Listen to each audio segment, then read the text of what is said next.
Hello everyone, welcome to electrical department. आज के इस मैराथन क्लास में हम UEE सब्जेक्ट का चैप्टर 1 जो इल्यूमिनेशन है, इसके मोस्ट इंपॉर्टेंट क्वेश्चन को देखेंगे। यानी कि जो चैप्टर 1 है इसमें काफ़ी सारे ज़्यादा टॉपिक हैं, तो इसमें हम केवल वही टॉपिक देखेंगे जो आपके एग्जाम के लिए इंपॉर्टेंट है और आपके एग्जाम में आ सकते हैं। और यही सारे क्वेश्चन जो है पिछले कई बार से एग्जाम में पूछे जा रहे हैं। तो आज के इस मैराथन क्लास में यही हम कवर करेंगे। टोटल इसमें छः इंपॉर्टेंट क्वेश्चन को कवर करेंगे, तो आप लोग इन क्वेश्चन को जरूर से तैयार करके जाइएगा और इस वीडियो को आप लोग शेयर कर दीजिए जो भी फाइनल ईयर के स्टूडेंट हैं। तो चलिए आज के इस मैराथन क्लास को हम स्टार्ट करते हैं। तो यहाँ पर अगर बात करें हम पहले चैप्टर में, जो कि आपका पहला चैप्टर है इल्यूमिनेशन, इसमें सबसे पहले देखिए जो आपका ज़्यादातर इसमें टॉपिक्स हैं जो वो है डिफिनेशन, कि इल्यूमिनेशन से संबंधित कौन कौन से डिफिनेशन है वो आपको तैयार करके जाना होगा। तो यहाँ पर आप देख सकते हैं, यहाँ पर जो कुछ इंपॉर्टेंट डेफिनेशन है जो कि आपके एग्जाम के लिए काफ़ी ज़्यादा इंपॉर्टेंट है। जैसे हम यहाँ पर डेफिनेशन की बात करें जो जो आपके सिलेबस में दिए गए हैं, तो पहला इसमें ल्यूमिनस फ्लक्स हो गया, दूसरा सॉलिड एंगल हो गया, तीसरा ल्यूमिनेंस हो गया, चौथा हो गया आपका कैंडल पावर, इसके बाद lamp efficiency, space height ratio, utilisation factor और डिप्रिसिएशन फैक्टर। ये डेफिनेशन जो है काफ़ी ज़्यादा इंपॉर्टेंट है और आपके एग्जाम में भी पूछ जा सकते हैं। पिछली बार के एग्जाम में भी इसमें से 3 डेफिनेशन पूछे गए थे, तो आप लोग ये जरूर से तैयार करके जाइएगा। यहाँ पर एक एक डिफिनेशन को बहुत ही अच्छे से आपको समझाते चलेंगे, आपको दोबारा कोई भी नोट्स कोई भी वीडियो देखने की ज़रूरत नहीं पड़ेगी। अब बात करें दूसरा इंपॉर्टेंट क्वेश्चन जो है आपका, तो देखिए आपका जो चैप्टर 1 है उसमें काफ़ी सारे इंपॉर्टेंट लैंप दिए गए हैं जो कि इलेक्ट्रिक लैंप हैं। तो उसमें से 3-4 इलेक्ट्रिक लैंप है जो काफ़ी ज़्यादा इंपॉर्टेंट है और आपके एग्जाम में भी आ सकते हैं। ठीक है, इसमें देखिए आपको मरकरी वेपर लैंप के बारे में अच्छे से तैयार करके जाना है। बिल्कुल आपको अच्छे से समझा देंगे, आपको कोई वीडियो देखना नहीं पड़ेगा। मरकरी वेपर लैंप के आप ऐसा नहीं है कि मरकरी वेपर लैंप का कंस्ट्रक्शन वर्किंग एंड एप्लीकेशन आएगा। कभी कभी ऐसा भी होता है एग्जाम में केवल एडवांटेज और डिसएडवांटेज ही पूछ लेता है। ठीक है, तो मरकरी वेपर लैंप का आपको construction working application and advantage और डिसएडवांटेज भी तैयार करके जाना है। आपको आगे इस मैराथन क्लास में बहुत ही अच्छे से इन टॉपिक को हम कवर करने वाले हैं। अब जो आपका नेक्स्ट इंपॉर्टेंट क्वेश्चन है वो है आपका हैलोजन लैंप। पिछली बार सोडियम वेपर लैंप आया था, हो सकता है इस बार हैलोजन लैंप एग्जाम में आए। तो देखिए यहाँ पर इसका कंस्ट्रक्शन वर्किंग एप्लीकेशन और इसका एडवांटेज और डिसएडवांटेज आपको तैयार करके जाना है। आगे वीडियो में बहुत ही अच्छे से इसको भी हम कवर करने वाले हैं। सारे टॉपिक को बहुत ही अच्छे से कवर करेंगे, बस आपको वीडियो को ध्यान से देखना है और जो इंपॉर्टेंट पॉइंट बताते चले आपको अपने नोट्स में नोट करते चलना है। इसके बाद नेक्स्ट इंपॉर्टेंट क्वेश्चन है आपका CFL लैंप, यानी कि कॉम्पैक्ट फ्लोरोसेंट लैंप। इसका कंस्ट्रक्शन वर्किंग और एप्लीकेशन एडवांटेज और डिसएडवांटेज इसका भी तैयार करके आपको जाना है, काफ़ी ज़्यादा इंपॉर्टेंट है ये भी। अब नेक्स्ट जो आपका इसमें है कंस्ट्रक्शन वर्किंग एंड एप्लीकेशन इसका LED लैंप, यानी कि लाइट इमिटिंग डायोड, ये भी आपको तैयार करके जाना है। तो ये 6 टॉपिक जो है आपके एग्जाम के लिए काफ़ी ज़्यादा इंपॉर्टेंट है। आप लोग इस वीडियो को बस आपका मुश्किल से 40 मिनट का ये वीडियो होगा, आपको इस वीडियो को बहुत ही अच्छे से देखना है, ध्यान से देखना है। आपको ये सारे टॉपिक जो यहाँ पर हम 6 इंपॉर्टेंट क्वेश्चन बताए हैं, सारे टॉपिक आपको अच्छे से तैयार हो जाएगा। बस आपको वीडियो को देखने के बाद आपको एक बार अपनी रफ कॉपी में इसको एक बार आप रिपीट करेंगे तो आपको अच्छे से तैयार हो जाएगा। तो चलिए आज की इस मैराथन क्लास को स्टार्ट करते हैं और हम स्टार्ट करते हैं पहला टॉपिक जिसको हमने आपको बताया डिफिनेशन, इंपॉर्टेंट डिफिनेशन, सारे डिफिनेशन बताएंगे। इसके बाद मरकरी वेपर लैंप के बारे में, इसके बाद हैलोजन लैंप, इसके बाद CFL लैंप और इसके बाद आपको LED लैंप के बारे में पूरा डिटेल में बताएंगे। पहला टॉपिक है वो है प्रदीप फ्लक्स, मतलब कि ल्यूमिनेशन फ्लक्स।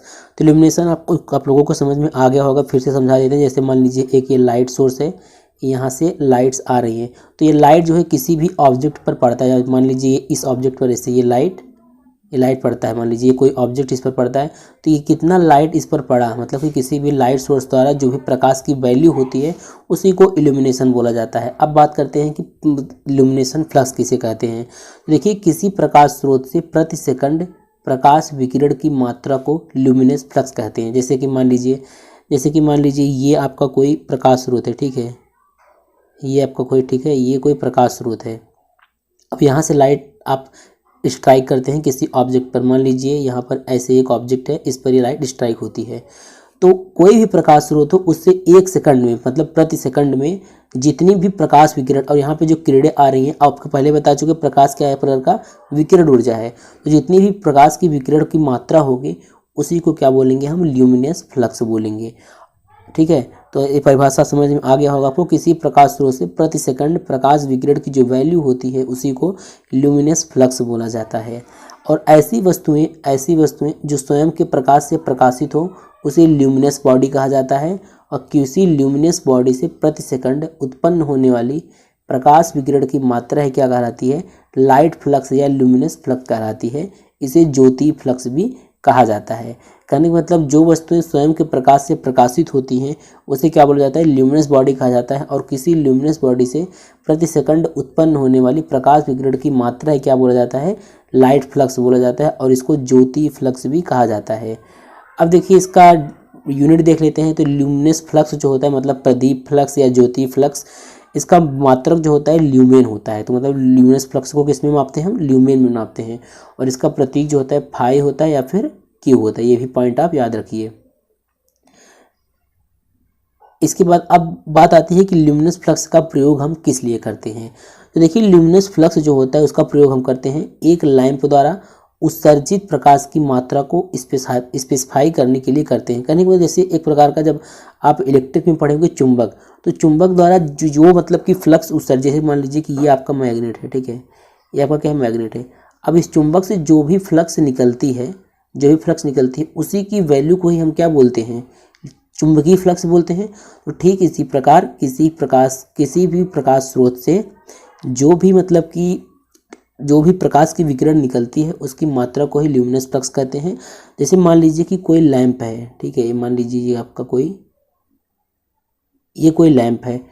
तो अब ल्यूमिनस फ्लक्स का हम किस लिए प्रयोग करेंगे, तो लैंप द्वारा, जैसे मान लीजिए यहाँ पे कोई वस्तु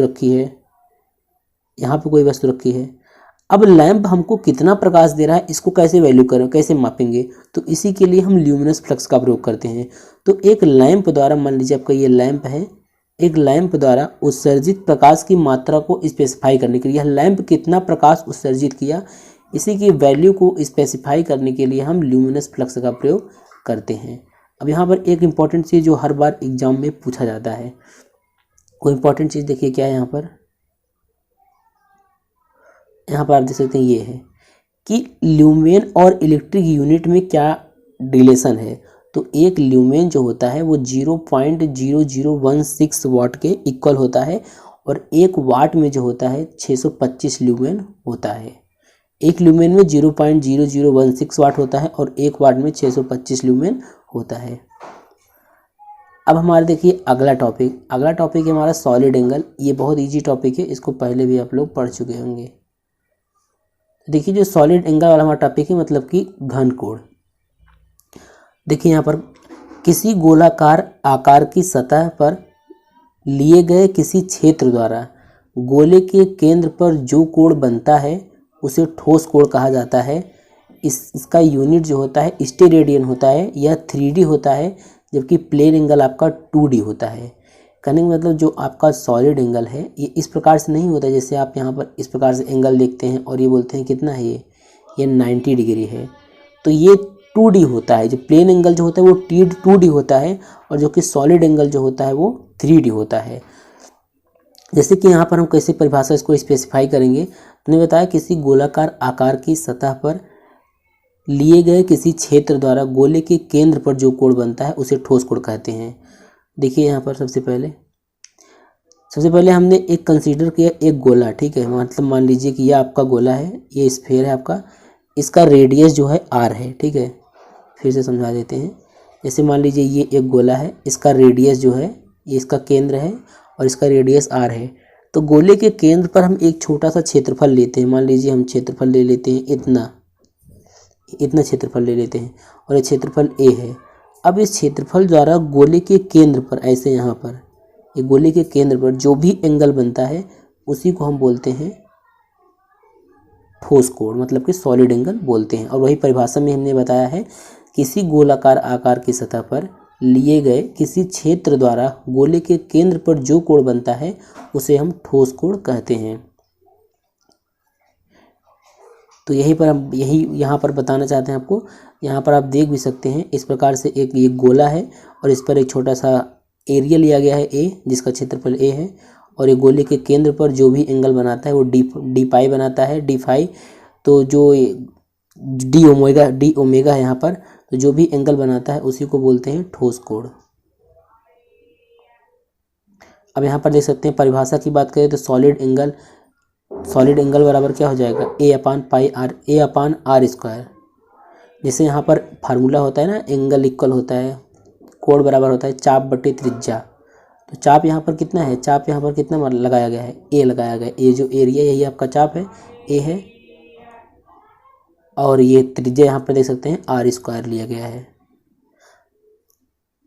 और यहाँ पर a बराबर कितना हो गया, गोले का जो एरिया है कितना है 4πr² है, तो 4πr² और नीचे भी कितना पाई अपन r², तो r² कैंसिल हो गया। तो एक घन कोण में यहाँ पर देख सकते हैं, तो ये जो d फाई आया है, d ओमेगा जो आपका आया है वो 4π स्टेरेडियन आएगा। तो कहने का मतलब किसी गोले के पृष्ठ क्षेत्र द्वारा केंद्र बिंदु पर निर्मित कोण को घन कोण कहते हैं। कितना कोण बनाता है 4π स्टेरेडियन। तो अगला जो डिफिनीशन है आपका, अब जो आपका अगला डिफिनीशन है वो है brightness or luminance. Brightness or luminance, तो देखिए ब्राइटनेस आर ल्यूमिनेंस क्या होता है, it is defined as the ratio of luminous intensity per unit area. कहने का मतलब ल्यूमिनस इंटेंसिटी और एरिया का जो रेशियो होता है उसे हम ब्राइटनेस या ल्यूमिनेंस कहते हैं। तो ल्यूमिनेंस इक्वल हो जाएगा ल्यूमिनेंस इंटेंसिटी अपॉन एरिया, मतलब पर यूनिट एरिया में कितना ल्यूमिनस इंटेंसिटी है उसी को बोला जाता है ल्यूमिनेंस। और हमने आपको पिछले वीडियो में बता दिया था कि ल्यूमिनस इंटेंसिटी क्या होता है। एक बार फिर से यहाँ बता देते हैं कि ल्यूमिनस इंटेंसिटी का मतलब क्या होता है। तो ल्यूमिनस इंटेंसिटी जो होता है किसी भी लाइट सोर्स से एक निश्चित दिशा में इकाई घन कोण के अंतर्गत जो भी ल्यूमिनस फ्लक्स होता है उसे ल्यूमिनस इंटेंसिटी कहते हैं। कहने का मतलब जैसे यहाँ पर एक स्फेरिकल है और यहाँ पर मतलब कि लाइट सोर्स एस है, तो यहाँ पर एक निश्चित दिशा में, तो यहाँ पर हम एक निश्चित दिशा इस प्रकार से ले लेते हैं और यहाँ पर एक एरिया ए ले लेते हैं, ठीक है। इसके बाद यहाँ पर जो ओमेगा सॉलिड एंगल होगा और ये जो लाइट सोर्स है उस एरिया में मतलब एक निश्चित दिशा में जितना भी ल्यूमिनस फ्लक्स होगा उसी को हम बोलते हैं ल्यूमिनस इंटेंसिटी। और ल्यूमिनस इंटेंसिटी की परिभाषा आपको बता दिए थे, ल्यूमिनस इंटेंसिटी इक्वल होता है कितना, मतलब कि कितना ल्यूमिनस फ्लक्स है और कितना घन कोण है। तो luminous intensity equal luminous flux upon steradian. तो ब्राइटनेस और ल्यूमिनेंस जो होता है इसका यूनिट जो होता है वो होता है लक्स पर मीटर स्क्वायर, क्योंकि ल्यूमिनस इंटेंसिटी का मात्रक होता है लक्स और एरिया का होता है मीटर स्क्वायर। मतलब कि ब्राइटनेस और ल्यूमिनेंस को हम लक्स पर मीटर स्क्वायर में मेजर करते हैं। अब नेक्स्ट डेफिनेशन है कैंडल पावर। देखिए कैंडल पावर क्या होता है। कैंडल पावर जो होता है it is the light radiating capacity of the source. कहने का मतलब कोई भी लाइट सोर्स हो वह कितनी लाइट एमिट कर सकता है, मतलब कि कितनी रोशनी फैला सकता है, उस लाइट सोर्स की रोशनी फैलाने की जो कैपेसिटी होती है उसी को बोला जाता है कैंडल पावर। जैसे कि मान लीजिए ये कोई लाइट सोर्स है और इसके जो रेज होती हैं उसी को हम टेक्निकल टर्म में बोलते हैं, लाइट रेज को बोलते हैं हम ल्यूमिनस फ्लक्स। तो कोई भी लाइट सोर्स कितना रोशनी फैला सकता है, कितना लाइट एमिट कर सकता है, उसकी कैपेसिटी को ही बोला जाता है कैंडल पावर। ये भी एक इम्पॉर्टेंट डेफिनेशन है। वही यहाँ पर हमने लिखा है कि it is the light radiating capacity of the source. कोई भी आपके घरों में लाइट सोर्स होगा वह कितना रोशनी फैला सकता है। अब रोशनी जो फैलाना है उसी को टेक्निकल टर्म में ल्यूमिनस फ्लक्स बोला जाता है।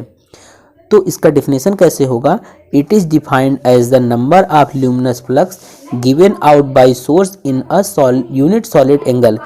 कहने का मतलब यूनिट सॉलिड एंगल में कितना ल्यूमेन है उसी को बोला जाता है कैंडल पावर। और हमने आपको पहले ही बता दिया है कि जो लाइट सोर्स होता है वह अपनी रोशनी जो होता है, जैसे कि मान लीजिए ये लाइट सोर्स है, वह अपनी रोशनी जो है ये अपनी रोशनी ऐसे इस प्रकार से लाइट सोर्स के रूप में बाहर निकालता है। इसी लाइट रेस जो लाइट रेज होती है, जो किरणें होती हैं लाइट की, उसी को टेक्निकल टर्म में ल्यूमिनस फ्लक्स कहते हैं और ल्यूमिनस फ्लक्स को हम ल्यूमेन में मापते हैं।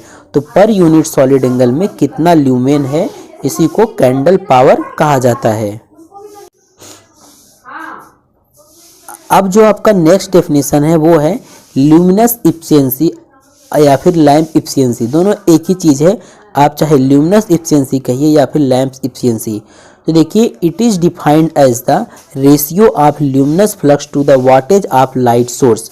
कहने का मतलब मान लीजिए ये आपके पास एक लाइट है, ये लाइट सोर्स है, ठीक है, कंसीडर करिए कि ये लाइट सोर्स है, यस है।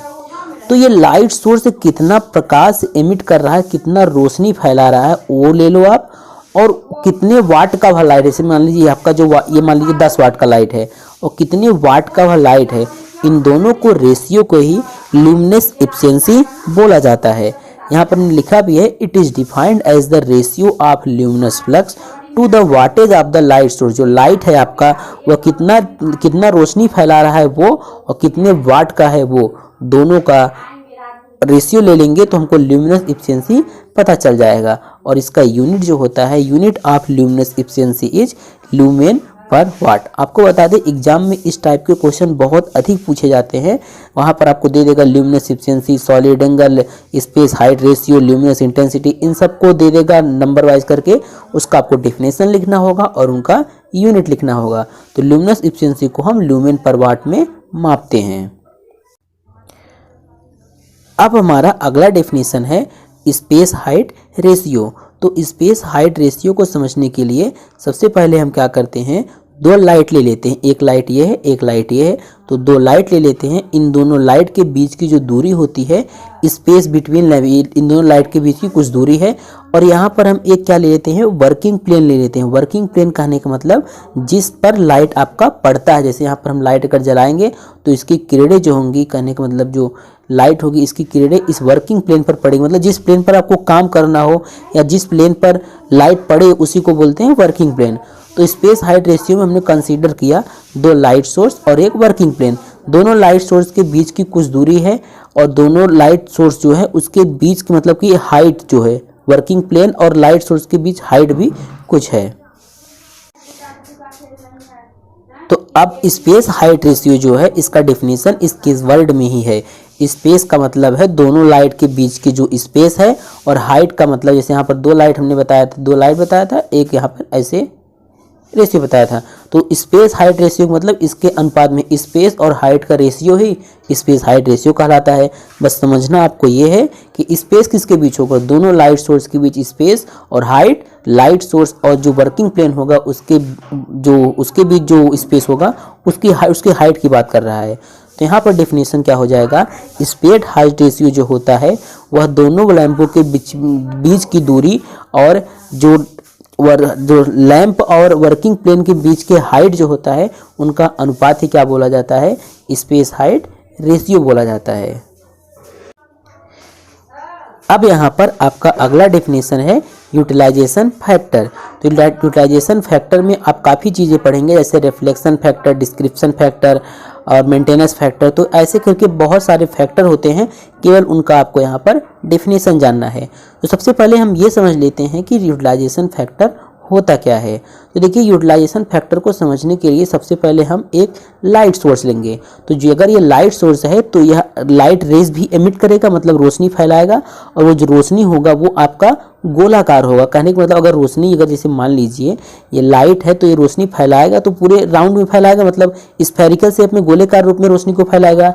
तो इसके बाद यहाँ पर हमने एक वर्किंग प्लेन भी कंसीडर किया है, ठीक है। अब यहाँ पर आप लोग बताइए कि जो लाइट सोर्स होगा उसकी सारी किरणें वर्किंग प्लेन पर आएंगी।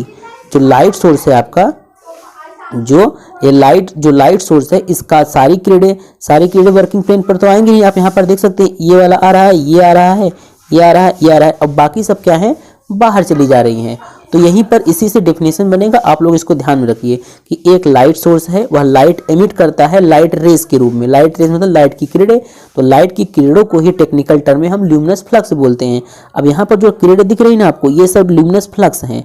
तो ल्यूमिनस फ्लक्स जो है वर्किंग प्लेन पर तो पूरी की पूरी नहीं पड़ेंगी, कुछ पड़ता है कुछ नहीं पड़ता है। अब हम देखते हैं इसका डेफिनेशन।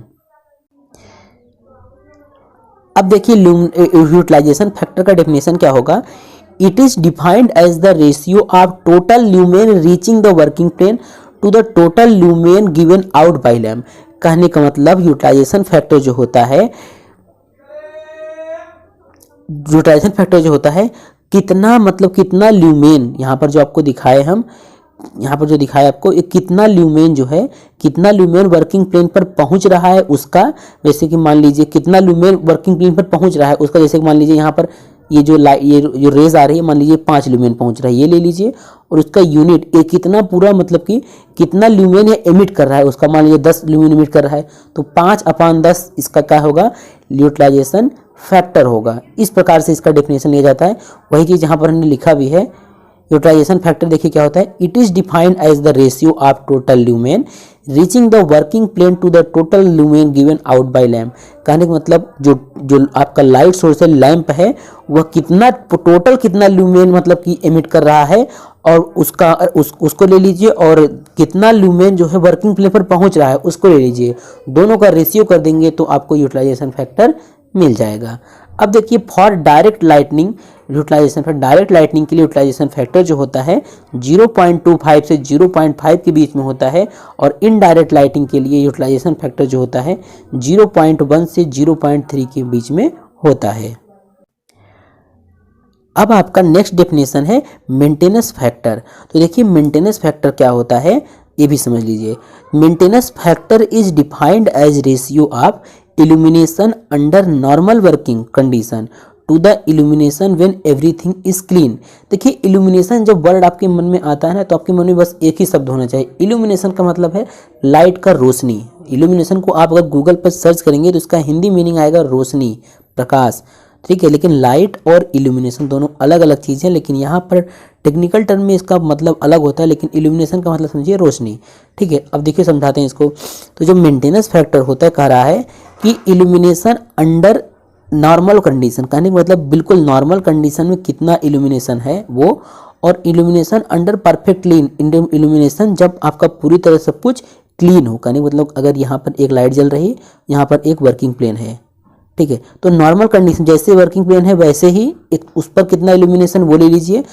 और एक कंडीशन इसमें दिया है अंडर परफेक्ट क्लीन, जो आपका वर्किंग प्लेन होगा, मतलब जिस पर लाइट पड़ेगा, मान लीजिए वर्किंग प्लेन है और ये आपका यहाँ से लाइट आ रहा है, तो जब ये बिल्कुल क्लीन हो उस समय, तो दोनों के रेशियो को ही क्या बोला जाता है, मेंटेनेंस फैक्टर।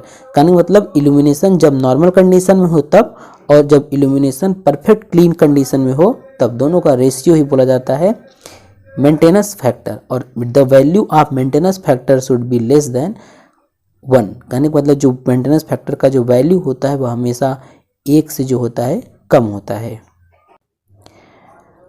अब देखिए यहाँ पर नेक्स्ट डेफिनेशन है आपका डिप्रिसिएशन फैक्टर। तो देखिए डिप्रिसिएशन जो फैक्टर होता है ये क्या होता है, डिप्रिसिएशन फैक्टर जो होता है मेंटेनेंस फैक्टर का उल्टा होता है, मतलब रेसिप्रोकल होता है, इसका उल्टा होता है। तो इसका डेफिनेशन इस प्रकार से हो जाएगा, it is defined as illumination when everything is clean to the illumination under normal working condition. कहने का मतलब उस समय का इल्यूमिनेशन ले लीजिए, उस टाइम का जब सब कुछ क्लीन हो, और उस टाइम का इल्यूमिनेशन मतलब वो इल्यूमिनेशन मतलब अंडर नॉर्मल वर्किंग कंडीशन में जो इल्यूमिनेशन होगा उसका, दोनों का रेशियो ही क्या कहलाता है, डिप्रिसिएशन फैक्टर। तो depreciation factor is equal illumination when everything is clean, illumination under normal working condition. आप लोगों ने सड़कों पर लगे इस प्रकार के लाइट को कभी न कभी जरूर देखा होगा। तो ये लाइट का अगर आपसे नाम पूछा जाए कि ये लाइट का नाम क्या है तो शायद आपको नहीं पता होगा। तो ये जो सड़कों पर जो लाइटें लगी होती है या फिर किसी स्टेडियम में जो लाइटें लगी होती हैं वो होती है मरकरी वेपर लैम्प। तो आज के सेशन का यही टॉपिक है, मरकरी वेपर लैम्प। ऐसा नहीं है कि सड़कों पर केवल मरकरी वेपर लैम्प ही लगाया जाता है, इसके अलावा भी कई लैम्प का यूज़ किया जाता है, वो आपको वीडियो के लास्ट में हम बताएंगे। तो सबसे पहले देखते हैं कि मरकरी वेपर लैम्प होता क्या है। तो मरकरी वेपर लैम्प को बिल्कुल अच्छे से समझने के लिए आपको हम पिछला वीडियो देखना पड़ेगा, वो है डिस्चार्ज लैम्प। तो देखिए डिस्चार्ज लैम्प में हमने आपको क्या बताया था कि जो ऐसा लैम्प जिसमें डिस्चार्ज ट्यूब के द्वारा लाइट प्रोड्यूस किया जाता है उसी को बोलते हैं डिस्चार्ज लैम्प। और हमने आपको यही बताया था कि जो डिस्चार्ज ट्यूब होता है उसमें कोई ना कोई गैस होता है, और वो गैस जब आयनित होता है तो वह लाइट प्रोड्यूस करता है। तो सेम वही चीज़ मरकरी वेपर लैम्प में भी होता है। तो जो आपका डिस्चार्ज लैम्प होता है वो 3 टाइप के हमने आपको बताया था, 3 टाइप के बताया था, तो उसी में से मरकरी वेपर लैम्प उसका एक टाइप है। यानी कि हम कह सकते हैं कि जो मरकरी वेपर लैंप होता है यह एक प्रकार का डिस्चार्ज लैंप ही होता है। बस इसमें अंतर क्या होता है कि जो इसमें डिस्चार्ज ट्यूब होता है उसमें वेपोराइज्ड मरकरी मतलब कि वाष्पीकृत मरकरी का यूज किया जाता है और आर्क की सहायता से, इलेक्ट्रिक आर्क की सहायता से विजिबल लाइट प्रोड्यूस किया जाता है। तो इसका डेफिनेशन हम अगर देना हो तो कुछ इस प्रकार से इसका डेफिनेशन देंगे कि वह लैंप जिसमें वेपोराइज्ड मरकरी का प्रयोग किया जाता है तथा इलेक्ट्रिक आर्क की सहायता से विजिबल लाइट प्रोड्यूस किया जाता है, उसे मरकरी वेपर लैंप कहते हैं। या कुछ हम इस प्रकार से कह सकते हैं कि एक ऐसा लैंप जिसमें वेपोराइज्ड मरकरी का यूज किया जाता है तथा इलेक्ट्रिक आर्क की सहायता से विजिबल लाइट प्रोड्यूस करते हैं, उसे ही मरकरी वेपर लैंप कहते हैं। कहने का मतलब है कि मरकरी वेपर लैंप जो होता है इसमें भी एक ट्यूब होता है और उस ट्यूब में रूम के टेम्परेचर पर उसमें मरकरी गैस, मरकरी जो होता है लिक्विड के फॉर्म में भरा होता है और अब उस मरकरी को जो लिक्विड के फॉर्म में है उससे हमको लाइट जनरेट करना है। तो लाइट जनरेट करने के लिए मरकरी को आयोनाइज किया जाता है, मतलब कि आयन किया जाता है। एक ऐसा सिस्टम बनाया जाता है, यहाँ पर आपको चित्र में दिख रहा होगा मरकरी वेपर लैंप, तो इसे ही बोला जाता है मरकरी वेपर लैंप। और आप लोगों ने इसको रियल में देखना है तो सड़कों पर जो लाइटें लगी होती हैं वो मरकरी वेपर लैंप या फिर सोडियम वेपर लैंप होती हैं।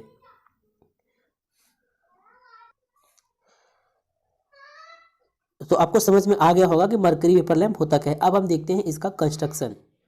अब आप लोग इसका कंस्ट्रक्शन बहुत ध्यान से देखिए। यहाँ पर आपको चित्र में एक मरकरी वेपर लैंप दिखाया गया है और मरकरी वेपर लैंप के जितने भी पार्ट हैं सभी पार्ट के नाम भी लिखे गए हैं। तो यहाँ पर आपको समझा देखे हैं कि कंस्ट्रक्शन इसका किस प्रकार से होता है। तो सबसे पहले आपको बता दें, जो ये आपका मरकरी वेपर लैंप होता है इसमें दो ट्यूब होता है। इसमें दो ट्यूब होता है, एक होता है डिस्चार्ज ट्यूब या फिर आप इनर ट्यूब भी इसे कह सकते हैं या फिर आर्क ट्यूब भी इसे बोल सकते हैं, और दूसरा होता है आउटर ग्लास ट्यूब या फिर आप आउटर एनवेलप भी बोल सकते हैं। तो यहाँ पर आपको जो चित्र में दिख रहा है कि ये अंदर वाला पार्ट ये है आपका इनर ट्यूब और ये जो आपका बाहरी वाला दिख रहा है ये है आपका आउटर एनवेलप या फिर आउटर ग्लास ट्यूब। अब जो इस मरकरी वेपर लैंप का इनर ट्यूब होता है वह क्वार्ट्ज मटेरियल का बना होता है और जो आउटर ट्यूब होता है मतलब कि आउटर ग्लास ट्यूब जो होता है या फिर आउटर जो एनवेलप होता है इसका वो बोरोसिलिकेट ग्लास का बना होता है। अब जो ये आपका क्वार्ट्ज है और आपका बोरोसिलिकेट जो ग्लास है ये दोनों ही पदार्थ जो होते हैं हीट इंसुलेटिंग मटेरियल होते हैं। कहने का मतलब इनका मेन कार्य होता है कि जब भी आर्क के कारण ट्यूब में हीट इंक्रीज हो तो उसे इनर ट्यूब और आउटर एनवेलप डैमेज ना हो सके। कहने का मतलब कि जब भी आपका मतलब कि दोनों ही पदार्थ हीट इंसुलेटिंग मटेरियल हैं तो अगर आर्क के कारण ट्यूब में हीट इंक्रीज होता है तो इनर ट्यूब और आपका आउटर एनवेलप जो होगा वो डैमेज नहीं होगा। और जो क्वार्ट्ज ट्यूब होता है वह 1300 केल्विन टेम्परेचर को सस्टेन मतलब कि सहन कर सकता है और जो आपका आउटर ट्यूब यानी कि आउटर ग्लास ट्यूब होता है वह 700 केल्विन ताप को सहन कर सकता है। अब इस चित्र में आपको दो इलेक्ट्रोड भी दिख रहे होंगे। तो इसमें जो होते हैं दो इलेक्ट्रोड होते हैं और दोनों ट्यूब के बीच जो स्पेस रहता है, कहने का मतलब जो इनर ट्यूब और जो आउटर एनवेलप है उसके बीच जो स्पेस रहता है वहाँ पर नाइट्रोजन गैस भरा होता है और ये या जो नाइट्रोजन गैस भरा जाता है यह थर्मल इंसुलेशन प्रोवाइड करता है। अब देखिए जो इनर ट्यूब आपको यहाँ पर दिख रहा है इनर ट्यूब उसके अंदर मरकरी और आर्गन गैस भरा होता है। इसमें दो मेन इलेक्ट्रोड आपको दिख रहा होगा, दो मेन इलेक्ट्रोड और एक स्टार्टिंग इलेक्ट्रोड होता है और दोनों ही मेन इलेक्ट्रोड के साथ टंगस्टन वायर कनेक्ट रहता है या टंगस्टन वायर कह लें या फिर टंगस्टन का कॉइल जो है वो कनेक्ट रहता है। तो इसमें अब आपको जो मरकरी वेपर लैंप होता है इसमें सबसे ज़्यादा मुख्य कार्य किसका होता है, वो होता है इनर ट्यूब का, क्योंकि इनर ट्यूब ही आर्क ट्यूब होता है, इसी में आर्क डेवलप होता है, इसी में डिस्चार्ज होता है। तो हम कह सकते हैं इसका जो इनर वाला पार्ट है वो ज़्यादा इंपॉर्टेंट है। अब जो यहाँ पर आपको इलेक्ट्रोड दिख रहे हैं, इलेक्ट्रोड के ऊपर या फिर कह लें इलेक्ट्रोड को ऐसे मटेरियल से बनाया जाता है जो इलेक्ट्रॉन एमिट करता है। कहने का मतलब इलेक्ट्रोड जो होते हैं वो थोरियम, कैल्शियम या बेरियम की कोटिंग कर देते हैं उस पर। अब देखिए जो दोनों इलेक्ट्रोड होते हैं वो इलेक्ट्रॉन एमिटिंग मटेरियल होते हैं, तो दोनों ही इलेक्ट्रोड के बीच जो है आर्क जो होता है आसानी से डेवलप हो जाता है, क्योंकि डेफिनेशन में हमने आपको बताया कि आर्क की इलेक्ट्रिक आर्क की मदद से ये लाइट प्रोड्यूस करता है। तो यहाँ पर जो इलेक्ट्रोड है वह मोलिब्डेनम फॉयल लीड के साथ कनेक्ट रहता है और जो आपका स्टार्टिंग इलेक्ट्रोड के साथ एक रजिस्टर कनेक्ट रहता है और स्टार्टिंग इलेक्ट्रोड के साथ रजिस्टर इसलिए कनेक्ट रहता है ताकि जब स्टार्टिंग इलेक्ट्रोड के अक्रॉस करंट फ्लो हो तो उस करंट को यह रजिस्टर जो होता है वो लिमिट करता है। तो उम्मीद है आपको इसका मरकरी वेपर लैंप का कंस्ट्रक्शन समझ में आ गया होगा। बहुत इजी है कि इसमें दो ट्यूब होते हैं, एक इनर ट्यूब एक और आउटर एनवलप या आउटर ट्यूब। और जो इनर ट्यूब होता है उसी में दो इलेक्ट्रोड लगे होते हैं, और दो इलेक्ट्रोड किस मटेरियल के होते हैं, इलेक्ट्रॉन एमिटिंग मटेरियल, कहने का मतलब थोरियम कैल्शियम बेरियम का, इस पर उनकी कोटिंग की जाती है। इसके बाद क्या होता है, दोनों इलेक्ट्रोड के बीच क्या होता है, आर्क डेवलप होता है। और जब दोनों इलेक्ट्रोड के बीच आर्क डेवलप होता है उसके बाद वर्किंग वाला प्रोसेस में आपको बताएंगे कैसे यह लाइट प्रोड्यूस करता है। अब इसमें स्टार्टिंग इलेक्ट्रोड के साथ एक रजिस्टर कनेक्ट रहता है, और रजिस्टर का काम क्या होता है, करंट को लिमिट करना। तो इस प्रकार से आपका मरकरी वेपर लैंप जो है वो बनाया जाता है। जब मरकरी वेपर लैंप को सप्लाई से कनेक्ट करते हैं तो स्टार्टिंग इलेक्ट्रोड और मेन इलेक्ट्रोड के अक्रॉस करंट फ्लो करता है। तो मतलब कि जब लैंप के स्विच को हम ऑन करते हैं तो सहायक इलेक्ट्रोड यानी कि जो ऑक्सिलरी इलेक्ट्रोड होता है और मेन इलेक्ट्रोड जो होता है उसके मध्य आर्क उत्पन्न हो जाता है। आर्क से उत्पन्न जो हीट होता है उससे आर्गन गैस आपका आयनित हो जाता है। इस प्रकार दोनों इलेक्ट्रोडों के मध्य डिस्चार्ज स्टार्ट हो जाता है। अब डिस्चार्ज के जो टेम्परेचर से जो मरकरी का वाष्पीकरण होने लगता है और ट्यूब के अंदर का प्रेशर यानी कि दबाव बढ़ जाता है, और 5 से 7 मिनट में मरकरी गैस पूरी तरह से वेपोराइज हो जाता है, और 1-2 मिनट में यह नीले पीले विसर्जन के साथ सफ़ेद प्रकाश देने लगता है। मरकरी वेपर लैंप जो होता है यह light green and yellow colour का लाइट प्रोड्यूस करता है। तो ये मरकरी वेपर लैंप इस प्रकार से कार्य करता है।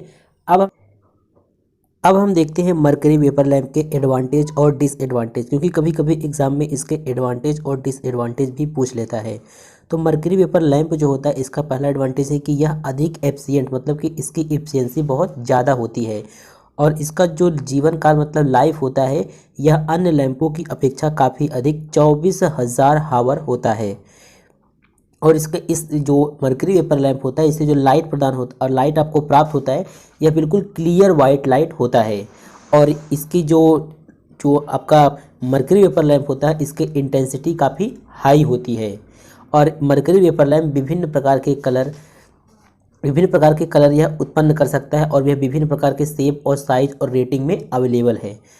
तो इसके डिसएडवांटेज की बात करें, इसके कुछ डिसएडवांटेज भी हैं कि इसका जो ल्यूमेन में मतलब मेंटेनेंस है, इसका मेंटेनेंस अच्छा नहीं होता है। इसका एक और डिसएडवांटेज है कि यह जो होता है यह बल्ब जब आप इसको ऑन करते हैं तो यह ग्लो करने के लिए, जैसे कि हमने आपको इसकी वर्किंग बताया कि 5 से 7 मिनट लगते हैं मरकरी को वेपोराइज्ड होने में, तो यह 5 से 7 मिनट इस बल्ब को ग्लो यानी कि चमकने में लगता है। और इसको मतलब कि जब बल्ब को ऑफ कर देते हैं मतलब इसका जो कूलिंग टाइम है इसका 5 से 6 मिनट यह कूलिंग टाइम लेता है। तो इसके यही डिसएडवांटेज है, ज़्यादा इसके डिसएडवांटेज नहीं है। अब हम देखते हैं application of mercury vapour lamp. Mercury vapour lamp का यूज़ कहाँ कहाँ किया जाता है। तो आपको बता दें मरकरी वेपर लैंप का यूज़ जो होता है सबसे पहले इंडस्ट्रियल एरिया में बहुत अधिक किया जाता था। अब उसके स्थान पर वहाँ पर एलईडी का उपयोग किया जाता है, क्योंकि एलईडी जो होता है इसमें कम बिजली की खपत होती है, इसलिए मरकरी वेपर लैंप को हटाकर एलईडी का यूज़ किया जाता है। लेकिन मरकरी वेपर लैंप होता है इंडस्ट्रियल एरिया में भी यूज होता है। स्ट्रीट लाइट आपको बताया, सड़कों पर जो आप लाइट देखते हैं वो या तो मरकरी वेपर लैंप होते हैं या फिर सोडियम वेपर लैंप होते हैं। लेकिन अब जो है कई जगह सोडियम वेपर लैंप और मरकरी वेपर लैंप दोनों को रिमूव कर दिया गया है। बिजली में आप जानते हैं एलईडी का इस समय टाइम चल रहा है कि एलईडी सब ज़्यादा प्रयोग किया जाता है, तो वहाँ पर सबको रिमूव करके एलईडी का प्रयोग किया जा रहा है। और जो स्टेयर वेल्स होते हैं वहाँ पर भी मरकरी वेपर लैंप का प्रयोग किया जाता है। और होम अप्लायंस हो गए, जैसे कि होम अप्लायंस में कई जगह देखिए जो हाइलोजन लैंप होता है वो एक प्रकार का इनकैंडेसेंट लैंप होता है, या हम कह सकते हैं कि जो हाइलोजन लैंप होता है वो इनकैंडेसेंट लैंप का सुधरा हुआ रूप होता है। कहने का मतलब जो भी इनकैंडेसेंट लैंप में डिसएडवांटेज था उसको सुधार कर हाइलोजन लैंप डेवलप किया गया। क्योंकि देखिए इनकैंडेसेंट लैंप जो था उसमें हम टंगस्टन का प्रयोग करते थे, और जो टंगस्टन होता था उसका वाष्पीकरण होता था, इसलिए इनकैंडेसेंट लैंप का दक्षता मतलब कि इफिशियंसी और लाइफ उसका दोनों कम होता था। तो इन्हीं कमियों को दूर करने के लिए हाइलोजन लैंप जो होता है इसमें आर्गन के साथ साथ आर्गन तथा नाइट्रोजन के साथ साथ थोड़ी मात्रा में हाइलोजन गैस भी भर देते हैं, और इसी को बोला जाता है हाइलोजन लैंप। देखिए हाइलोजन गैस भरने से क्या होता है, टंगस्टन का वाष्पीकरण जो इनकैंडेसेंट लैंप में होता था उसका वाष्पीकरण जो होता है वो रुक जाता है। तो अगर हमको डिफाइन करना हो कि हाइड्रोजन लैंप क्या होता है, तो इसको हम कुछ इस प्रकार से डिफाइन कर सकते हैं कि हाइड्रोजन लैंप जो होता है एक प्रकार का इनकैंडेसेंट लैंप होता है। इसमें एक ट्रांसपेरेंट एनवेलप, कहने का मतलब एक ग्लास ट्यूब होता है, सॉरी ट्यूब नहीं, एक ट्रांसपेरेंट एनवेलप होता है जिसको आप बल्ब भी बोलते हैं। उसमें क्या होता है, टंगस्टन फिलामेंट होता है और इस एनवेलप में इनर्ट गैस और थोड़ी मात्रा में हाइड्रोजन गैस यानी कहे तो हम आयोडीन या ब्रोमीन भरा हुआ होता है। या फिर देखिए जो इसमें जो हाइड्रोजन गैस होता है उसका प्रयोग करने से होता क्या है, क्या हम जैसे कि इनकैंडेसेंट लैंप में इनर्ट गैस का यूज करते थे, लेकिन अब हाइड्रोजन लैंप में जो होता है इनर्ट गैस के साथ साथ हाइड्रोजन गैस का भी यूज किया जाता है। तो इसमें हाइड्रोजन गैस का यूज क्यों किया जाता है, क्योंकि देखिए अगर इसमें हाइड्रोजन गैस का यूज करते हैं तो जो टंगस्टन का वेपोराइजेशन मतलब वाष्पीकरण होता था वो लगभग रुक जाता है, और हाइड्रोजन गैस का प्रयोग करने से लाइट आउटपुट मतलब कि जो लाइट आउटपुट आपको इनकैंडेसेंट लैंप में मिलता था उससे कहीं ज़्यादा लाइट आउटपुट आपको हाइड्रोजन लैंप में मिलेगा। तो हाइड्रोजन गैस का यूज करने से लाइट आउटपुट और रेटेड लाइफ, इसका जो जीवन काल है वो दोनों ही बढ़ जाता है। और जो हाइड्रोजन लैंप की जब बात आती है तो हाइड्रोजन लैंप जो होता है वो high efficiency, quality of light और हाई रेटेड लाइफ के लिए जाना जाता है। अब हम देखते हैं हाइड्रोजन लैंप का कंस्ट्रक्शन। आपको हाइड्रोजन लैंप का डायग्राम दिख रहा होगा, इसमें देखिए ये जो है आपका टंगस्टन फिलामेंट है। और फिलामेंट क्या होता है, फिलामेंट जो होता है टंगस्टन मटेरियल का बना होता है। और देखिए यहाँ पर इसमें आपको कॉइल के रूप में दिख रहा होगा, क्या कॉइल के रूप में इसलिए ताकि ज़्यादा स्पेस में, ताकि कम स्पेस में ज़्यादा एरिया कवर हो सके। अब देखिए ये जो आपका इस जो टंगस्टन फिलामेंट दिख रहा है यहाँ पर इसमें हाइड्रोजन गैस को फील्ड किया जाता है, जो आपका इनर्ट गैस होता है उसके साथ साथ हाइड्रोजन गैस का मिश्रण करके इसमें फील्ड किया जाता है। अब इसमें देखिए आपको रिफ्लेक्टर दिख रहा होगा, रिफ्लेक्टर का क्या काम होता है, हाइड्रोजन लैंप में जो लाइट प्रोड्यूस होगा उसको रिफ्लेक्ट करने का काम रिफ्लेक्टर करता है। और इसमें आपको यहाँ पर जो बेस दिख रहा है वो क्या करता है, वह जैसे आप इनकैंडेसेंट लैंप में आपको सपोर्ट वायर दिखाई दिया था, तो सपोर्ट वायर क्या करता था, जो फिलामेंट होता था उसको होल्ड करके रखता था। तो इसमें जो है बेस वही काम करता है, मतलब कि हाइड्रोजन लैंप में फिलामेंट को होल्ड करने का काम बेस करता है। अब यहाँ पर आपको दिख रहा होगा लैंप टर्मिनल सॉकेट। तो लैंप टर्मिनल सॉकेट का क्या काम होता है, यह जो होता है इलेक्ट्रिक, इसके द्वारा हम लैंप को सप्लाई प्रोवाइड करते हैं। तो इस प्रकार से हाइड्रोजन लैंप का कंस्ट्रक्शन होता है। अब हम देखते हैं हाइड्रोजन लैंप कैसे काम करता है। तो अगर इसके वर्किंग प्रिंसिपल की बात करें तो इसका कार्यविधि जो है वो बिल्कुल इनकैंडेसेंट लैंप के समान होता है। इसके वर्किंग में केवल एक ही अंतर होता है और वह होता है हाइड्रोजन साइकिल। जो टंगस्टन फिलामेंट होता है और ट्यूब होता है उसके मध्य को, जिसके बीच का जो गैप होता है वो बहुत कम रखा जाता है, क्योंकि जब इस लैंप को प्रयोग करते हैं तो जो टंगस्टन फिलामेंट होता है वो बहुत अधिक हीट हो जाता है और एक ऐसा टेम्परेचर आ जाता है जब टंगस्टन मटेरियल जो है वो वाष्पीकृत होने लगता है।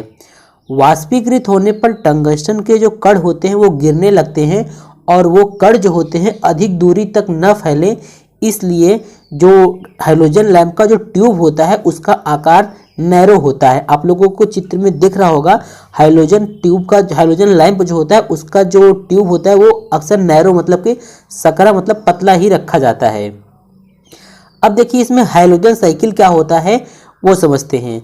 देखिए जब टंगस्टन का वाष्पीकरण होता है तो वह हाइड्रोजन गैस से रासायनिक अपक्रिया करके उसे फिर से टंगस्टन में बदलकर फिलामेंट पर भेजता है, अर्थात टंगस्टन का जो कण होता है वो फिलामेंट पर चिपका देता है और यह इसे ही बोलते हैं हाइड्रोजन साइकिल। और यह साइकिल चलता रहता है और इसी साइकिल को बोला जाता है हाइड्रोजन साइकिल। तो इस तरह से हाइड्रोजन लैंप वर्क करता है। इसका वर्किंग प्रिंसिपल बिल्कुल इनकैंडेसेंट लैंप की तरह होता है।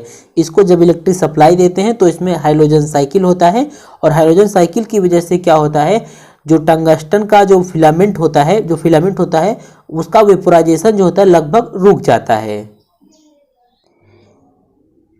अब हम देखते हैं हाइड्रोजन लैंप के एडवांटेज और डिसएडवांटेज।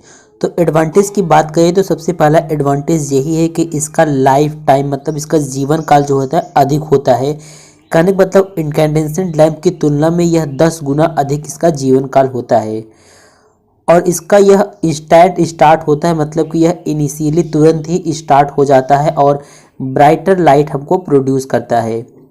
इसका साइज जो होता है वो कॉम्पैक्ट होता है मतलब कि हैलोजन लैंप जो होते हैं ये छोटे साइज के होते हैं। और अगला इसका एडवांटेज है ब्राइटर वाइट लाइट। कहने का मतलब यह हमको बिल्कुल श्वेत प्रकाश उत्पन्न करता है और श्वेत प्रकाश हमको प्रदान करता है। Higher lumen output, incandescent lamp की तुलना में इसका आउटपुट जो होता है अधिक होता है। अब देखते हैं इसके डिसएडवांटेज। अगर हम हैलोजन लैंप के डिसएडवांटेज की बात करें तो इसका सबसे पहला डिसएडवांटेज यही है कि यह इनकैंडेसेंट लैंप की तुलना में अधिक कीमती होता है। मतलब इसका कॉस्ट जो होता है अधिक होता है, बहुत ज़्यादा तो नहीं लेकिन थोड़ा सा हैलोजन लैंप का जो कॉस्ट होता है वो अधिक होता है। इसीलिए आज इस प्रेजेंट समय में हैलोजन लैंप को रिप्लेस कर दिया गया है CFL और LED को लाकर। कहने का मतलब CFL और LED की अपेक्षा हैलोजन लैंप का जो कॉस्ट होता है बहुत अधिक होता है, इसलिए इसका प्रयोग जो होता है अब बहुत कम किया जाता है। और दूसरा इसका डिसएडवांटेज है हीट। हैलोजन लैंप जो होता है, हैलोजन बल्ब जो होते हैं वो बहुत अधिक मात्रा में हीट प्रोड्यूस करते हैं जो कि अनकंफर्टेबल होता है। किचन वगैरह में अगर आप हैलोजन लैंप का यूज़ करते हैं तो वहाँ पर आप मतलब कि रह नहीं सकते, यह अनकंफर्टेबल महसूस कराता है। और अगला है कि इसको आप टच नहीं कर सकते हैं अपने हाथों से जब हैलोजन लैंप प्रकाश को उत्पन्न करता है, ये इसका डिसएडवांटेज है। कहने का मतलब यह हमेशा कूल नहीं रहता है, हमेशा हीट रहता है। और अगला डिसएडवांटेज है शॉर्ट लाइफ स्पैन। इसका लाइफ स्पैन जो होता है वो अधिक कम होता है। शॉर्ट लाइफ स्पैन का मतलब है आपको जो हैलोजन बल्ब अगर आप यूज़ करते हैं तो इसको आपको हर 6 महीने में बदलना पड़ सकता है और हर 6 महीने में बदलना ये क्या होता है अधिक कॉस्टली हो जाता है, ये इसका डिसएडवांटेज है। अब हम देखते हैं हैलोजन लैंप के एप्लीकेशंस। अब हम देखते हैं हैलोजन लैंप का प्रयोग कहाँ किया जाता है, यानी कि हैलोजन लैंप के एप्लीकेशंस। तो हैलोजन लैंप का प्रयोग घरों के बाहर प्रकाश के लिए किया जाता है। खेल के मैदानों में जो लाइटें लगी होती हैं पहले, अब तो LED का प्रयोग किया जाता है, लेकिन पहले जो खेल के मैदान में प्रकाश का व्यवस्था किया जाता था वो हैलोजन लैंप ही होता था। और इसका प्रयोग किया जाता है पार्क तथा फैक्ट्री में प्रकाश के लिए किया जाता है, वीडियो फिल्म बनाने में प्रकाश के लिए, तथा विभिन्न प्रकार के जो उत्सव होते हैं उसमें प्रकाश के लिए हैलोजन लैंप का प्रयोग किया जाता है। तो हैलोजन लैंप का प्रयोग बहुत अधिक जगहों पर किया जाता है। तो ये थे एप्लीकेशन हैलोजन लैंप। तो CFL लैंप देखिए होता क्या है, इसको फुल फॉर्म होता है compact fluorescent light. CFL lamp को कॉम्पैक्ट फ्लोरेसेंट लाइट भी कहते हैं। यह एक ऐसा बल्ब होता है जो उद्दीप्त लैंप मतलब कि जो इनकैंडेसेंट लैंप होता है उससे अधिक लाइट देता है हमको और कम बिजली की खपत करता है। कहने का मतलब है इसके पहले हम जो 100 वाट का बल्ब यूज करते थे, इनकैंडेसेंट लैंप होता था, उसको रिमूव करके हम CFL लैंप पर आए। अब CFL लैंप को भी रिमूव कर दिया गया है प्रेजेंट टाइम में, इसके स्थान पर LED का यूज किया जा रहा है। तो जो आपका CFL लैंप होता है, कॉम्पैक्ट फ्लोरेसेंट लैंप होता है, इसके प्रयोग से इनकैंडेसेंट बल्ब को रिमूव कर दिया गया और यह फ्लोरेसेंट लैंप की तरह होता है, लेकिन इसका साइज जो होता है कॉम्पैक्ट होता है। आप लोग CFL लैंप यहाँ पर स्क्रीन पर देख पा रहे होंगे, इसका साइज जो होता है वो कॉम्पैक्ट होता है। आपने एक ट्यूबलाइट देखा होगा, जो ऐसे लंबा सा ट्यूबलाइट होता है वो काफ़ी लंबा होता है, लेकिन इस ट्यूबलाइट का और CFL लैंप दोनों के लगभग सेम ही होते हैं, लेकिन जो CFL लैंप होता है इसका साइज कॉम्पैक्ट होता है और इसको हम एनर्जी सेविंग लाइट भी बोला जाता है। अब देखिए यहाँ पर जो CFL लैंप है उसका डायग्राम आपको दिखाए हैं, इसमें जो मेन चीज़ आपको समझा देते हैं। देखिए CFL लैंप का मुख्यतः 3 पार्ट होता है। कौन कौन सा? एक सबसे ऊपर वाला पार्ट होता है जिसको हम ट्यूब बोलते हैं, कि ग्लास का ट्यूब होता है, किसी विशेष कांच का ट्यूब बनाया जाता है। और दूसरा पार्ट होता है इलेक्ट्रॉनिक ब्लास्ट जो कि PCB के साथ होता है। और तीसरा सबसे निचला पार्ट होता है उसे हम बोलते हैं बेस, यानी कि बेस के द्वारा क्या करते हैं हम सप्लाई, जिसको होल्डर भी कहा जाता है, सप्लाई देते हैं। तो जो CFL लैंप होता है इसके 3 मुख्यतः पार्ट होते हैं। एक इलेक्ट्रॉनिक ब्लास्ट जो कि PCB के साथ होता है और सबसे ऊपरी वाला भाग जो होता है वो ट्यूब होता है, फास्फोरस कोटेड ग्लास ट्यूब होता है, और सबसे निचला वाला भाग जो होता है वो आपका होता है बेस होता है। ठीक है, तो इसके कंस्ट्रक्शन के बारे में अभी हम डिटेल बताएंगे। अभी आप इतना समझ लीजिए, जो आपका CFL लैंप होता है उसके मुख्यतः 3 पार्ट होते हैं। तो देखिए यहाँ पर अब हम इसके डिटेल कंस्ट्रक्शन की बात करें तो हमने आपको बताया इसके जो CFL लैंप होता है इसका जो सबसे निचला हिस्सा होता है इसको हम बोलते हैं बेस, और इसमें जो बीच वाला होता है वो एक मेन सर्किट होता है, उसे इलेक्ट्रॉनिक ब्लास्ट बोलते हैं। अब देखिए अगर हम इसके कंप्लीट कंस्ट्रक्शन को विस्तार से अगर आपको समझाएं तो देखिए सबसे पहले इसमें क्या होता है, कांच का एक ट्यूब होता है जो आपको व्हाइट कलर का दिखता नहीं है। आप लोग CFL लैंप देखे होंगे, जो व्हाइट कलर का दिखता है वो आपका होता है कांच का ट्यूब होता है, और उस कांच के ट्यूब के अंदरूनी मतलब कि आंतरिक सतह पर फास्फोरस पदार्थ का कोटिंग किया गया होता है। और जो CFL लैंप होता है आप देखे होंगे हमेशा यह यू शेप का बनाया जाता है, और यू शेप का क्यों बनाते हैं हम, यू के आकार का इसलिए बनाते हैं ताकि यह कम स्थान में अधिक से अधिक इसको संपर्क क्षेत्र प्राप्त हो, मतलब कि कम स्थान लेकर अधिक से अधिक लाइट या प्रोवाइड करें। मतलब कि आप सोचते हैं अगर यू शेप में है तो कम क्षेत्र में ही आसानी से फिट भी हो जाएगा और ज़्यादा लाइट प्रदान करेगा। अब बात आती है ये जो ट्यूब होता है, इस ट्यूब में थोड़ी मात्रा में मरकरी और आर्गन गैस भरा होता है, और इसका जो दोनों सिरा होता है दोनों सिरों पर बेरियम का कोटिंग किया हुआ इलेक्ट्रोड होता है, वो इलेक्ट्रोड लगा होता है, और एक इलेक्ट्रोड पर क्या होता है, फिलामेंट लगा होता है, और इसके बेस में जो होता है इलेक्ट्रॉनिक ब्लास्ट सर्किट लगा होता है। अभी आपको आगे बताएंगे कि इलेक्ट्रॉनिक ब्लास्ट सर्किट जो होता है वो करता क्या है। तो आपको इसका कंस्ट्रक्शन समझ में आ गया होगा। आपको एग्जाम में केवल इतना ही लिखना है, इतने लिखने से आपको पूरा नंबर मिल जाएगा। अब हम देखते हैं कि CFL लैंप जो होता है वो वर्क कैसे करता है। CFL लैंप की वर्किंग देखते हैं।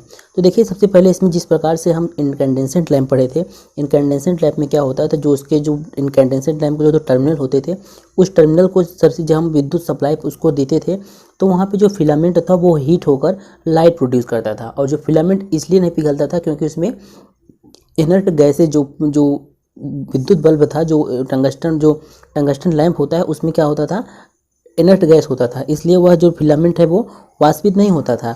इसमें क्या है, जो बेस में इलेक्ट्रॉनिक ब्लास्ट लगा होता है उसके दो माध्यम से हम पावर सोर्स देते हैं। कहने का मतलब जो CFL लैंप होता है उसको हम 220 वोल्ट देते हैं, लेकिन वो जो पावर सोर्स हम 220 वोल्ट देते हैं यह इलेक्ट्रॉनिक ब्लास्ट से होकर जाता है, और यह क्या करता है, CFL जो होता है उस CFL का जो टर्मिनल होता है उसको हाई फ्रिक्वेंसी सप्लाई देता है। अब देखिए अब जब यह हाई फ्रिक्वेंसी जो होता है जब दोनों इलेक्ट्रोड को दिया जाता है, हमने आपको बताया कि बेरियम का कोटिंग किया हुआ 2 इलेक्ट्रोड होता है। अब यही हाई फ्रिक्वेंसी जब दोनों इलेक्ट्रोड को देते हैं तो इलेक्ट्रोड का जो टेम्परेचर है वो काफ़ी ज़्यादा मतलब कि 900 डिग्री सेंटीग्रेड से ज़्यादा हो जाता है। अब इस बढ़े जो तापमान जो बढ़ जाता है, इस बढ़े तापमान की वजह से इलेक्ट्रॉनों की एक धारा उत्पन्न होता है, या फिर हम कह सकते हैं एक आर्क जनरेट होता है, या ये लैंग्वेज ज़्यादा सही रहेगा टेक्निकल लैंग्वेज, कि इलेक्ट्रॉनों की एक धारा उत्पन्न होता है। अब ये जो उच्च गति से इलेक्ट्रॉन जब जो उत्पन्न होता है ये क्या करते हैं, मरकरी और आर्गन गैस, हमने आपको बताया कि जो ट्यूब होता है उसमें मरकरी और आर्गन गैस भरा होता है थोड़ी मात्रा में। अब जो इलेक्ट्रॉनों की धारा उत्पन्न हो गई किस वजह से, तापमान के बढ़ने से, तो वह इलेक्ट्रॉनों की जो धारा है वह जब तेज़ी से गति करते हुए मरकरी और आर्गन गैस के जो परमाणु है उनसे जब टकराता है तो यह अल्ट्रावायलेट रेज मतलब कि पराबैंगनी प्रकाश उत्पन्न करता है।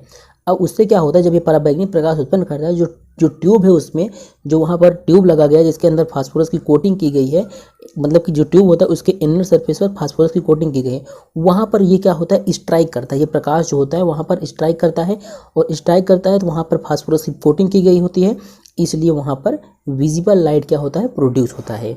तो इस प्रकार से हमारा CFL लैंप जो होता है वो काम करता है। अब आपको एक बार शॉर्ट में बहुत अच्छे समझा देते हैं, बिल्कुल थोड़े समय में आपको समझ में आ जाएगा। तो अब यहाँ पर आप ध्यान से समझिए। सबसे पहले इसका कंस्ट्रक्शन में 3 चीज़ हमने बताया, इसके 3 मेन पार्ट होते हैं। एक होता है ग्लास ट्यूब, जो ग्लास ट्यूब होता है उसका इनर सरफेस जो होता है फास्फोरस का कोटिंग किया हुआ होता है। दूसरा इसमें हमने आपको बताया इलेक्ट्रॉनिक ब्लास्ट क्या करता है, यह जब हम इसको 220 वोल्ट सप्लाई देते हैं CFL को तो यह हाई फ्रिक्वेंसी जनरेट करता है, और यह हाई फ्रिक्वेंसी जनरेट जो करता है यह कहाँ जाता है, बेरियम का जो इलेक्ट्रोड होता है कोटिंग के वो उसको जाता है। और इसका हमने तीसरा उसमें आपको बताया वो होता है बेस यानी कि जैसे कि होल्डर हो गया जिससे सप्लाई देते हैं। तो एक कंस्ट्रक्शन में 3 चीज़ बताया। फिर कंस्ट्रक्शन में हमने आपको बताया ये यू शेप का जो यहाँ पर आपको दिख रहा है, ये यू शेप का जो है ये इसको यू शेप को बनाते हैं ताकि कम क्षेत्र में अधिक लाइट ये प्रोड्यूस कर सके। और इसमें देखिए यू शेप में होता है, और इसका जो यू शेप जो ट्यूब होता है ये एक विशेष प्रकार के कांच से बनाया जाता है। यहाँ पर 1 मिनट, यहाँ पर आप देखिए जो यू शेप आपको यहाँ पर है ये एक विशेष प्रकार के कांच से बनाया जाता है और यू शेप का जो ये अंदर वाला भाग है, ये वाला भाग जो है इसको हम फास्फोरस के पदार्थ से कोटिंग कर देते हैं। और जो ये आज जो आपको यहाँ पे यू शेप का जो ट्यूब दिख रहा है, इसी में हम भरते हैं Hg और आर्गन गैस, ठीक है, Hg या और फिर आर्गन गैस। और यहाँ पर हमने बताया कि यहाँ पर जो ये जो दो आपको दिख रहे हैं, यहाँ पर जो आपको दो दिख रहे हैं, एक ये और एक ये दोनों जो है वो बेरियम के कोटिंग किए हुए इलेक्ट्रोड होते हैं। और दोनों में से एक इलेक्ट्रोड पर, यहाँ पर आप देख सकते हैं, दोनों में से एक इलेक्ट्रोड पर टंगस्टन का फिलामेंट लगा होता है, ठीक है। तो ये इसका हुआ कंस्ट्रक्शन। अब इसके वर्किंग की बात करें तो सबसे पहले क्या करते हैं, यहाँ से दो वायर लगा के हम इसको क्या करते हैं, सप्लाई देते हैं। जैसे ही सप्लाई देते हैं, यह सप्लाई जो है इलेक्ट्रॉनिक ब्लास्ट से होकर जाता है। यहाँ से हम 220 वोल्ट सप्लाई देते हैं तो ये इलेक्ट्रॉनिक ब्लास्ट से होकर जाता है। तो ये इलेक्ट्रॉनिक ब्लास्ट क्या करता है, हाई फ्रिक्वेंसी जनरेट करता है।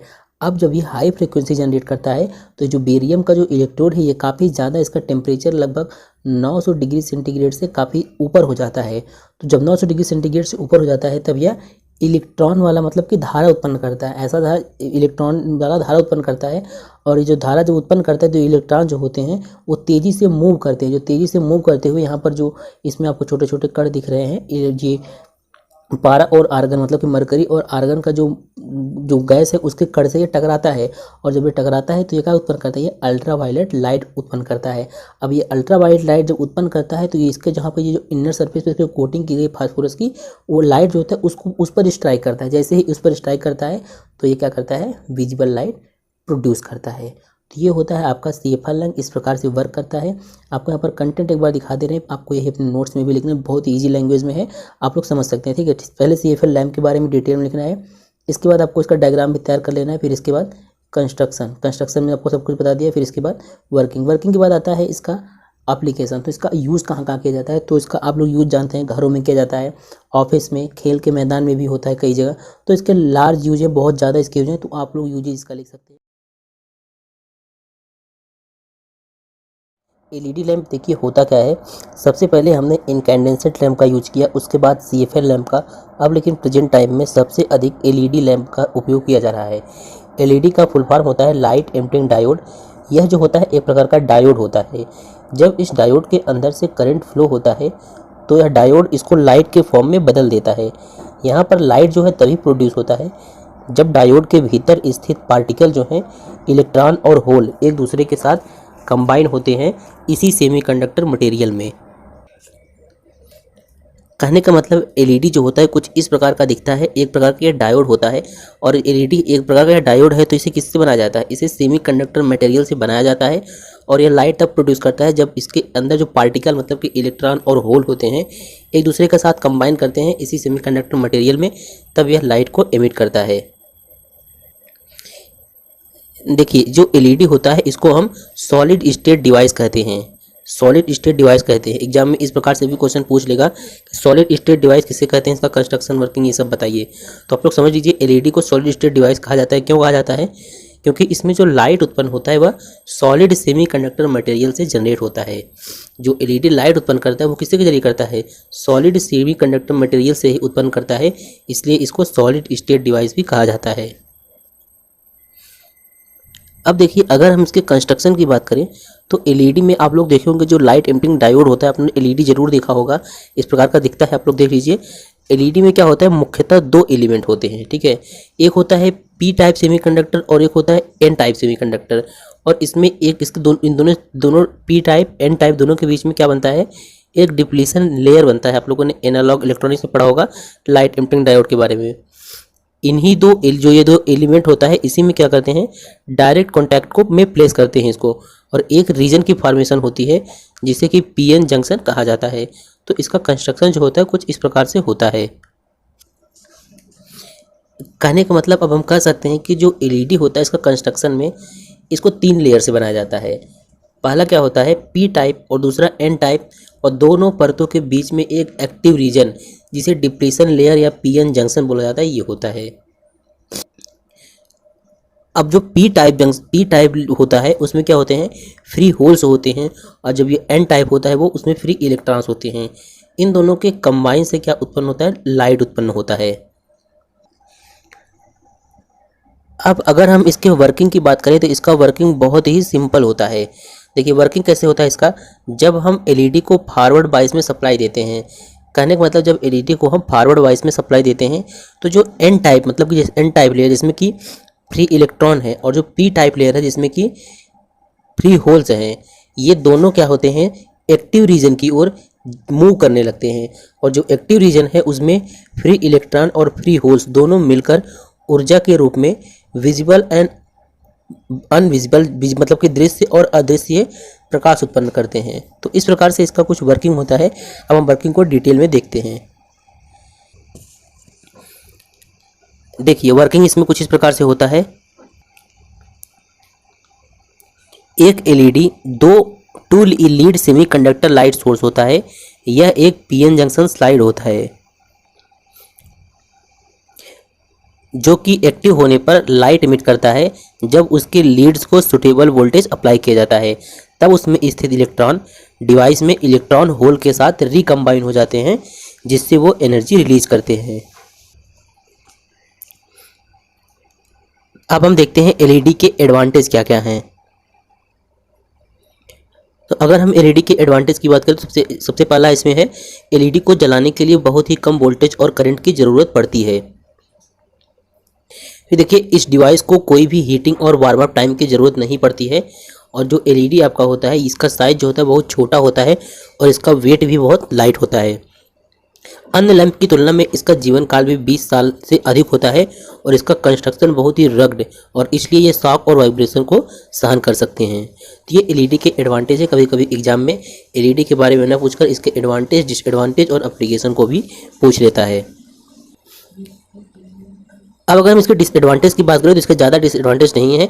इसका एक ही डिसएडवांटेज है, आप लोग देखे होंगे एलईडी लाइट जो होता है जब इसको अधिक वोल्टेज अधिक करंट मिलता है तो ये बहुत जल्दी ख़राब हो जाता है। तो यही एक इसका डिसएडवांटेज है। इस पर थोड़ा भी अधिक वोल्टेज और करंट का इस्तेमाल किया जाता है तो यह आसानी से ख़राब हो जाता है।